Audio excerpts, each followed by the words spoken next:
خب علی جان، میشه خودتو معرفی کنی؟ من علی هستم. خب بعد علی جان چند سالته؟ 13. علی جان، از چه بیماری به مدت زیادی رنج میبردی؟ از دکتران میگفتن آشولوژی. بعد یعنی در تنگی مری. تنگی مری، یعنی رفلکس معده به مری. بعد طی این 6 سالی که درمان میکردی چه در چه بیمارستانهایی در واقع تحت درمان قرار گرفتی؟ بیمارستان کودکان مفید. بله.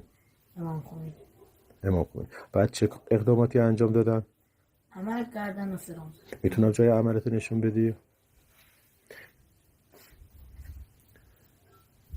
این جای عمل علیه.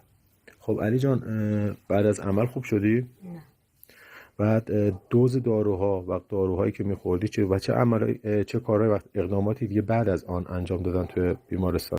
خب علی جان، میشه خودتو معرفی کنی؟ من علی هستم. خب بعد علی جان چند سالته؟ 13.